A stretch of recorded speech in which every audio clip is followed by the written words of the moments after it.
But I offer you something from Canada that is made in Canada. These are mindfulness cards that are called O, cards of revelation, to better understand yourself and the world, to think about life and spend time, good quality time. Let's open this deck and have some mindfulness moment with you. It's a moment where you ask yourself a question. Maybe something is disturbing you inside. Maybe something you would like to have answer about. This is a good time when you found this video. This is a safe place for you, where you can talk to yourself, have a self-talk. How often we care about other people and we don't have time for self-talk. How often we just don't have time to look inside and see what do we really want from life, from ourselves. Where are we going? What's going on inside of us? What's going on within us? So this is why I make this meditative time of time for yourself, right? Mindfulness moment. I will take for you cards for two choices, give you two choices. There will be one choice on your left and another one on your right. These two choices might really give you revelation about maybe your future, or a question that you have, or maybe some thoughts, ideas, or planning. Again, this is a mindfulness moment where you really spend time, quality time for yourself. I offer you this free of charge. Just let you talk to yourself.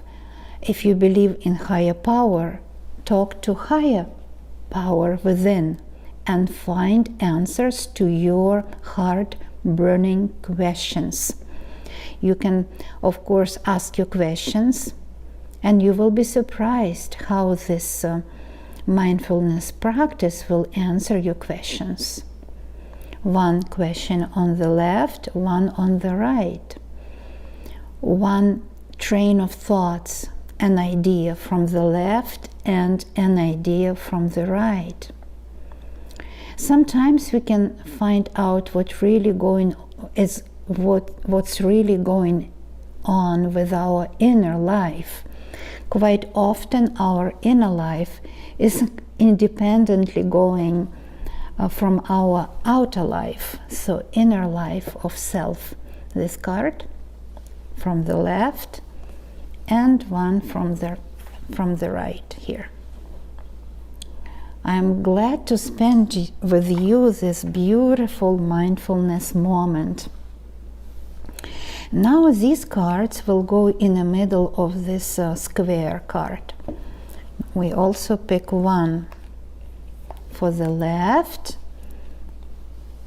randomly, intuitively.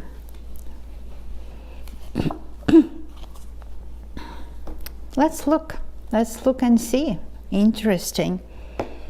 This card could reveal something that you don't know. It could surprise you.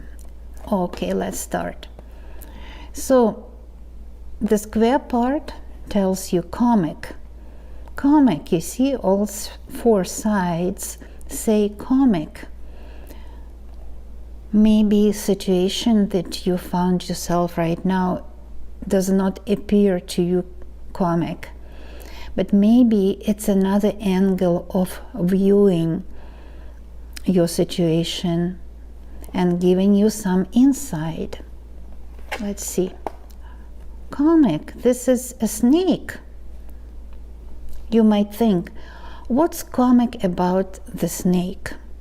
Snake can scare you, even garden snake. I remember once walking in the woods And who doesn't know, I'm Elena from Canada, Vancouver.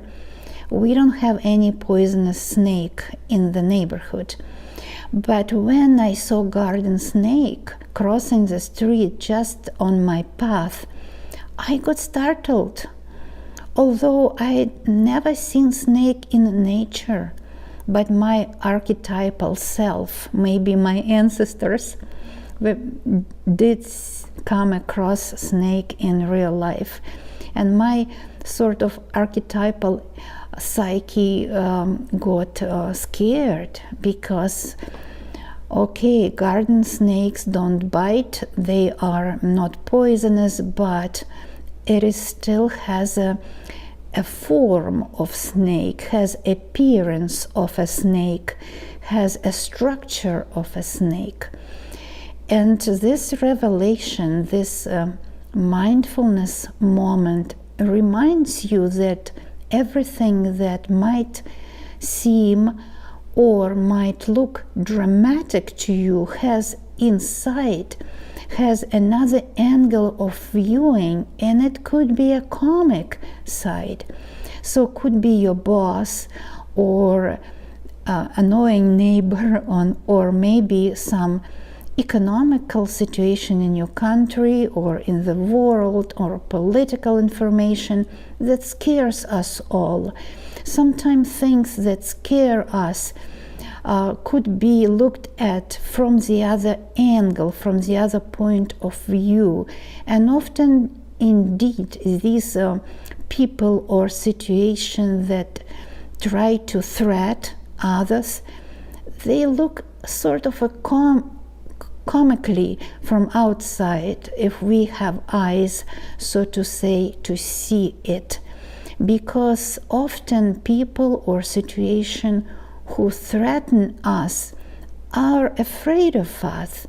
They are themselves feel threatened inside. And of course, no one says that aggression is appropriate behavior, not at all. However, if we look at those people, maybe even world leaders, if you know what I'm talking about, sometimes these, so to say, powerful people, they are small because they're dealing with the world is aggression. They're small like snakes, and maybe they do carry poison or they don't carry poison. Sometimes they don't carry poison.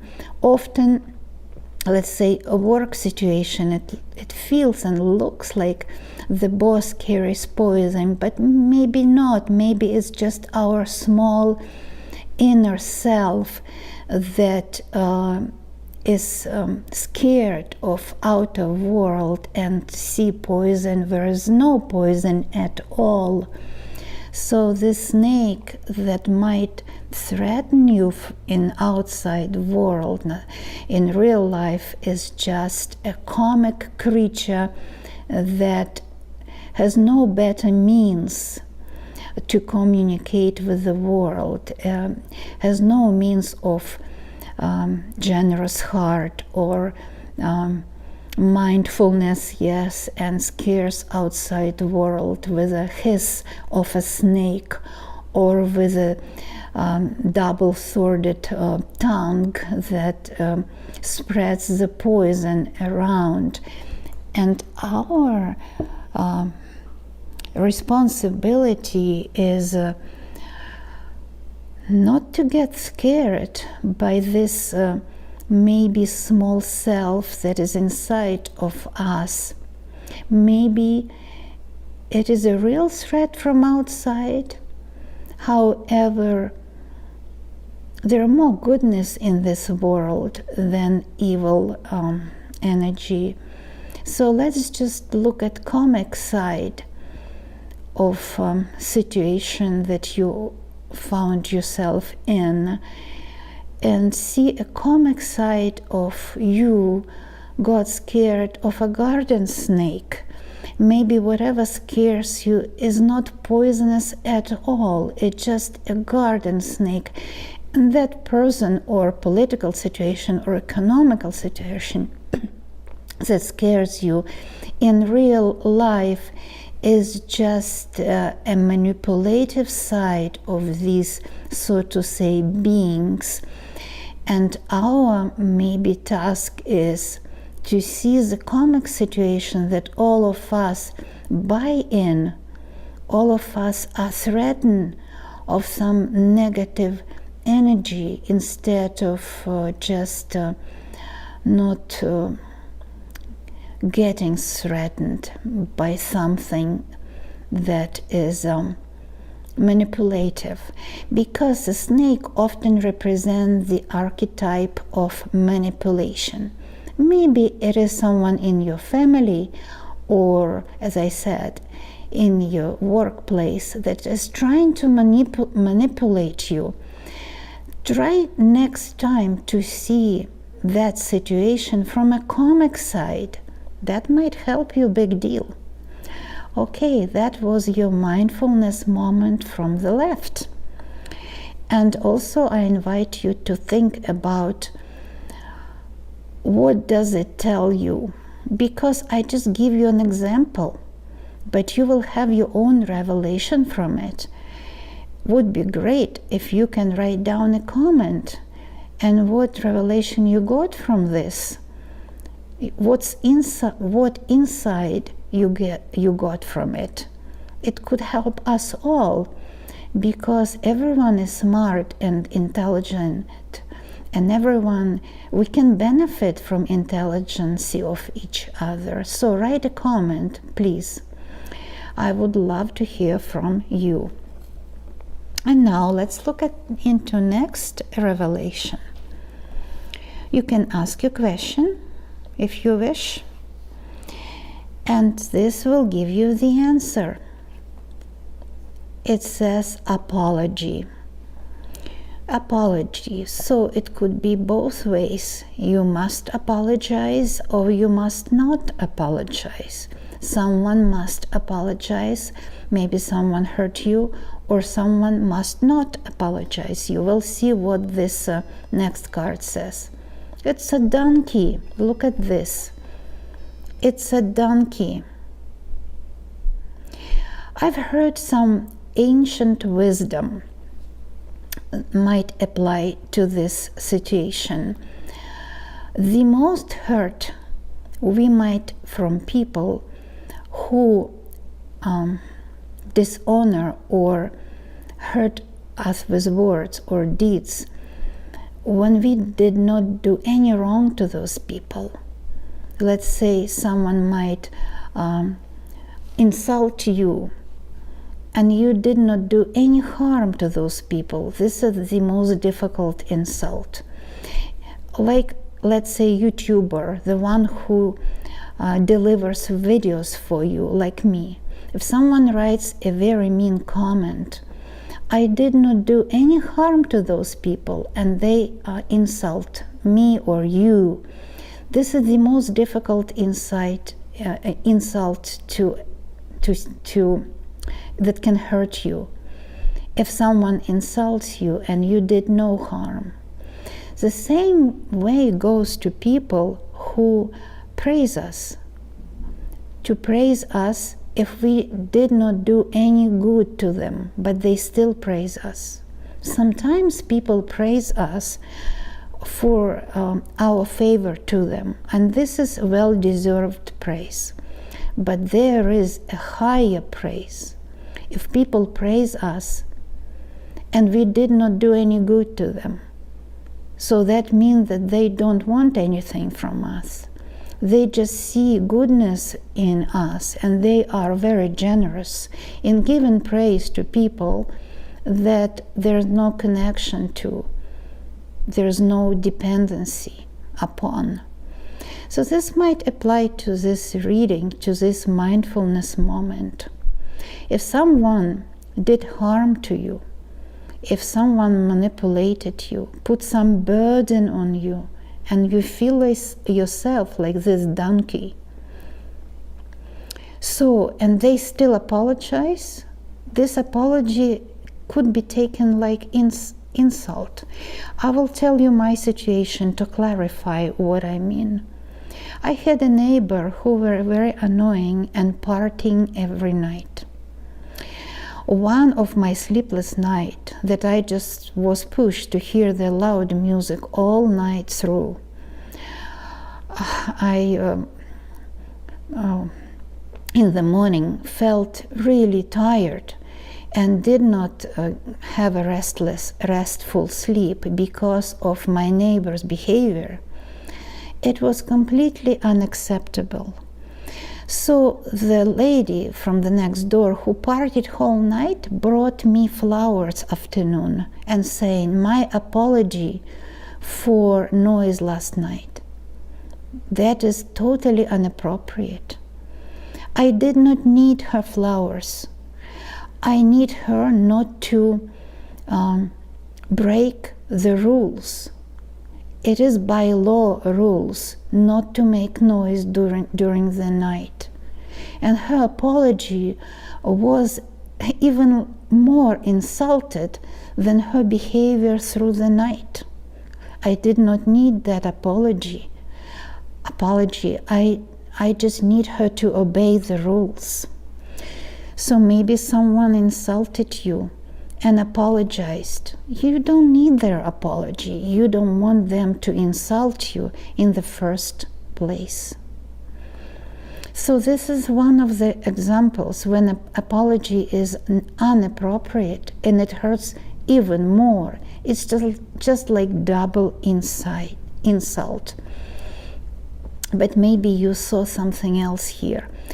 What I mean, if we talk about difficult situation, we also heal ourselves, and we heal to help, and we also help other people to heal. Write please a comment where you will describe your situation, where apologies were just not appropriate. Stop behaving wrong toward other people on the first place. Instead of apologizing, you know what is wrong. Just don't do any wrong to other people by intruding into their private life. Give people some space in the common space. Be mindful, be thoughtful not to cross the other people's boundaries. This is how I see it. But how you see it, I will find only from your comment. And it is very interesting interaction between us when I read your comments. This is a way to connect to each other. So I'm glad that I was able to spend time with you and give you some insight, hopefully, give you some mindfulness moment. And I will welcome you next time. I wish you well, and bye for now.